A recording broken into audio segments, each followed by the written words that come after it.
नमस्कार दोस्तों, बच्चों सिंह यूट्यूब चैनल में आपका स्वागत है। आज हम आपको संधारित्र पढ़ाएंगे, कैपेसिटर। तो आपने देखा होगा कैपेसिटर, जिसको हम देसी लैंग्वेज में क्या बोलते हैं, सेल। भाई पंखा को सेल खराब होगा साहब, ऐसे बोले, जबकि सेल ना रहे, वास्तव में आपका नाम है संधारित्र, बोले तो कैपेसिटर। ठीक है ना। अब कैपेसिटर यानी संधारित्र किन किन चीज़ों से मिलकर बना होता है? देखो, दो चालक प्लेटों के चालक छड़ रहे, दो चालक छड़ों के मध्य पैरावैद्युत पदार्थ भर देगा। पैरावैद्युत पदार्थ बोले तो कुचालक पदार्थ, कुचालक पदार्थ भर दे तो ये क्या बन गो, संधारित्र कहलाता है। तो संधारित्र की अगर आप परिभाषा देखें तो दो धात्विक चालक प्लेटों के मध्य, दो धात्विक चालक प्लेटों के मध्य पैरावैद्युत माध्यम, पैरावैद्युत माध्यम बोले तो कुचालक पदार्थ लगाकर बनाई गई युक्ति संधारित्र कहलाती है। ये परिभाषा होगी भाई। दो धात्विक चालक प्लेटों के मध्य पैरावैद्युत माध्यम यानी कुचालक पदार्थ लगाकर बनाई गई युक्ति संधारित्र कहलाती है। संधारित्र एक ऐसी युक्ति है, संधारित्र एक ऐसी युक्ति है जो वोल्टता परिवर्तन का क्या करती है, विरोध करती है। वोल्टता परिवर्तन का क्या करती है, विरोध। तो जैसे ये बन गया भाई संधारित्र। तो इसमें देखो, यहां जैसे मैं इसमें क्या भेज देता हूं, सप्लाई।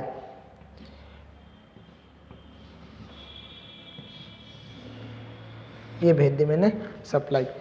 ये पॉजिटिव तार है, पॉजिटिव प्लेट से ही जुड़ेगा। ये नेगेटिव है, नेगेटिव प्लेट से ही जुड़ेगा। आप इसको उलट पुलट मत कर देना गलती से बनाते समय। वैसे तो ITI के पेपर ऑब्जेक्टिव टाइप होते हैं, तो आप बस केवल आप तो क्वेश्चनों को याद करो समझ के, नहीं आपको बनाने की तो जरूरत पड़ती नहीं है। अगर थ्योरेटिकल हो तो बनाने की आवश्यकता पड़ सकती है, नहीं तो नहीं पड़ेगी। तो अब संधारित्र की प्लेटों का ताप गुणांक होता है, जो इनका जो ताप गुणांक होता है वो क्या होता है, धनात्मक ताप गुणांक होता है। अब धनात्मक ताप गुणांक, धनात्मक ताप गुणांक, ताप गुणांक, इसका मतलब ये है कि जैसे भी इनका टेम्परेचर बढ़ेगा, इनका जैसे ही टेम्परेचर बढ़ेगा इनकी चालकता भी बढ़ जाती है। धनात्मक ताप गुणांक का मतलब ये होता है। अगर ऋणात्मक ताप गुणांक होता तो यानी कि टेम्परेचर बढ़ेगा, चालकता घटेगी। तो ये क्या होता है, धनात्मक ताप गुणांक होता है। संधारित्र की चालक प्लेटों के लिए कौन कौन सी धातु यूज है? ये जो चालक प्लेट होती है, इनके लिए कौन कौन सी धातु काम आती है? जैसे टिन, एल्युमिनियम, ठीक है ना, टिन की बन सकती है, एल्युमिनियम की बन सकती है, आदि धातु काम आती है। आप नोट करते चलिएगा, मैं बोल रहा हूँ। संधारित्र की जो चालक प्लेट होते हैं उनके लिए कौन कौन सी धातु काम आती है? टिन और एल्युमिनियम। संधारित्र दो चालक प्लेटों के मध्य कुचालक पदार्थ भरकर बनाई गई युक्ति संधारित्र कहलाती है। आप लिखते चलिएगा, मैं परिभाषा बोल रहा हूँ, आप लिखते चलिएगा। कॉपी पेन जरूर उठाइएगा, ठीक है ना।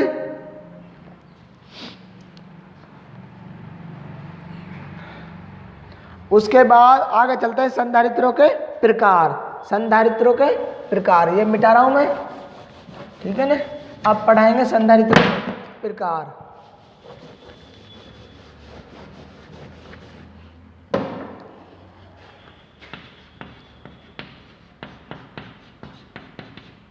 संधारित्र के प्रकार,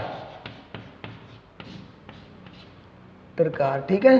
तो संधारित्र के प्रकार मुख्य रूप से दो प्रकार के होते हैं संधारित्र।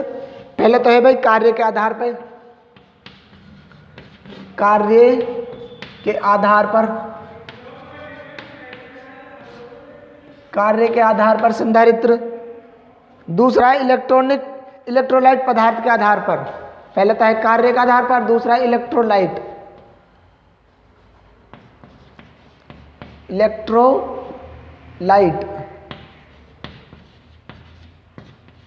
इलेक्ट्रोलाइट पदार्थ के आधार पर, इलेक्ट्रोलाइट पदार्थ के आधार पर संधारित्र, आधार पर। अब ये इलेक्ट्रोलाइट पदार्थ क्या होता है? इलेक्ट्रोलाइट पदार्थ यानी कि जो चालक प्लेटों के बीच में रखा जाता है, ठीक है ना। तो उन पदार्थों के आधार पर भी संधारित्रों के प्रकार हैं, कार्य के आधार पर भी संधारित्रों के प्रकार हैं। तो सबसे पहले तो हम देखेंगे अब इनमें कार्य के आधार पर कौन कौन से होते हैं। कार्य के आधार पे कौन कौन से होते हैं? कार्य के आधार पे होते हैं जैसे स्थिरमान संधारित्र, स्थिरमान संधारित्र लिख लेना आप, स्थिरमान संधारित्र। दूसरा है समायोजित मान, समायोजित मान के संधारित्र, समायोजित मान के संधारित्र। और तीसरा है परिवर्तित मान के संधारित्र,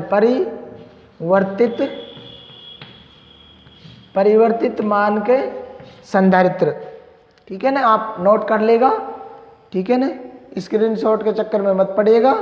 आप तो जो मैं बोल रहा हूँ वैसे ही तुरंत नोट करते चलिएगा, क्योंकि ये ब्लैक बोर्ड पे आपको हो सकता है अच्छा नहीं दिख रहा हो, ठीक है ना, मात्राओं की भी गलती हो सकती है। तो आप जैसे मैं बोल रहा हूँ वैसे ही तुरंत लिखते चलिएगा, यही मैं आपका भला है, ठीक है ना। और भाई अगर नोट नहीं करोगे, भूलने की आदत सबकी होती है, ऐसा नहीं कि हम नहीं भूलते या आप नहीं भूलते या कोई वैज्ञानिक बड़ा है वो नहीं भूलता। कितना भी बड़े से बड़ा इंसान हो, भूलने की आदत सबकी होती है। तो आप भूलने की चिंता ना करें, इसीलिए तो मैं कह रहा हूँ आपको नोट करते चलिएगा, ठीक है ना। उसके बाद इलेक्ट्रोलाइट पदार्थ के आधार पर संधारित्र के प्रकार है, तो वह है जैसे पेपर संधारित्र, पेपर संधारित्र, पेपर संधारित्र। अगला है पॉलिस्टर संधारित्र,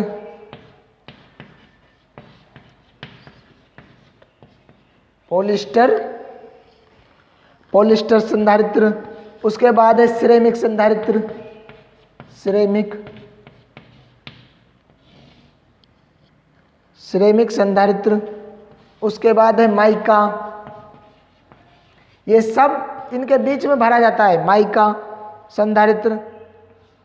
उसके बाद है इलेक्ट्रोलाइटिक संधारित्र, वो ये ऊपर लिख रहा है इलेक्ट्रोलाइटिक संधारित्र, नोट कर लिएगा आप।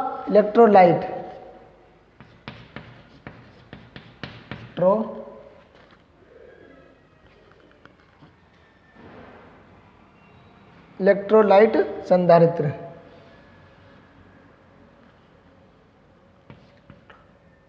इलेक्ट्रोलाइट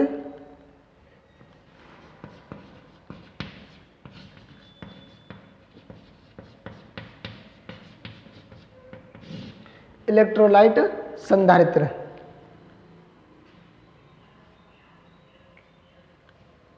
ये मैंने बनाया नहीं था कि इलेक्ट्रोलाइट संधारित्र बनाया था, मिट गया उसके बाद।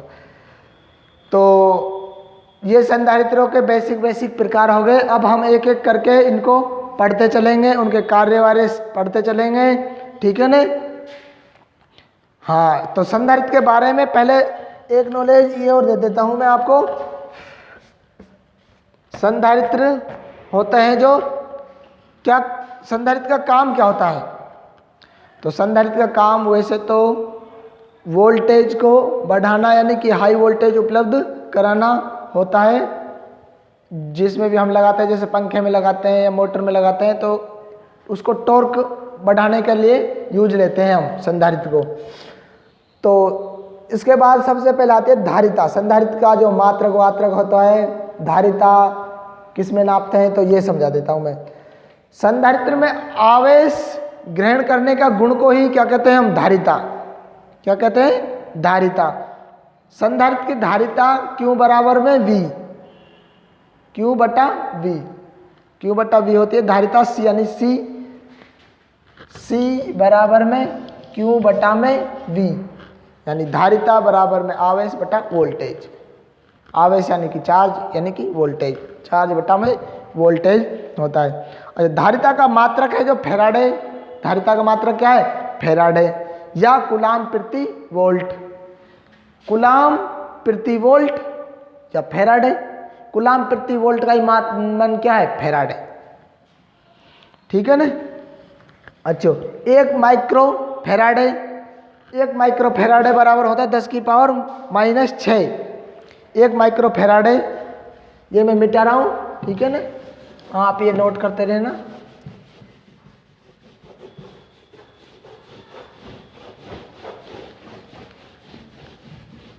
तो उसके बाद देखो ये लिख लिया होगा आपने सी यानी कि धारिता, धारिता क्यों बोले तो आवेश, आवेश, और वी बोले तो वोल्टेज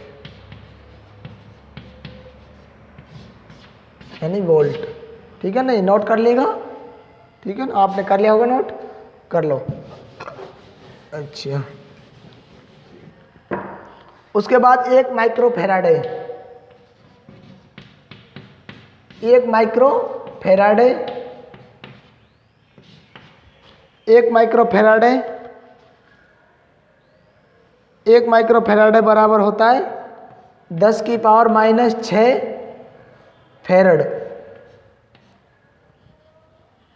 माइक्रो में -6, अगर नैनो आ जाए, 1 नैनो फैराडे में, 1 नैनो फैराडे में 10 की पावर -9। पिको आ जा, पिको फैराडे, पिको फैराडे में 10 की पावर -12। नैनो पिको, ये मैंने आपको मैथ में भी समझाई थी। ये क्वांटिटी, परिवर्तित क्वांटिटियों की जो ये राशि होती है, ये इनके बारे में मैंने आपको मैथ की क्लास में बता दिया है। उसके बाद आगे चलते हैं हम, उसके बाद आगे चलेंगे हम। तो सबसे पहले भाई कार्य के आधार पर मैंने आपको बता दिए थे, कार्य के आधार पर स्थिर मान, समायोजित और परिवर्तित 3 प्रकार के संधारित्र होते हैं। कार्य के आधार पर संधारित्र को 3 प्रकारों में बांटा गया है, जिनका वर्णन इस प्रकार करते हैं हम। पहला स्थिर मान। अब स्थिर मान के संधारित्र क्या है, कहाँ कहाँ यूज होते हैं? जैसे घरेलू पंखों में, नोट करिएगा, घरेलू पंखों में स्थिर मान के, घरेलू मोटर में भी। ये अब स्थिर मान के संधारित्र कौन कौन से बने होते हैं? जैसे पेपर संधारित्र, जब हम पंखे वाले कैपेसिटर यानी सेल को फोड़ के देखते हैं यानी तोड़ के देखते हैं, तो उसमें एक पन्नी सी निकलती है बिल्कुल चांदी कलर की जैसे, तो वो सिल्वर की होती है। किसकी होती है? सिल्वर की यानी एल्युमिनियम की। वो कागज होता है और वो कुछ अलग, मतलब वो सिल्वर की होती है।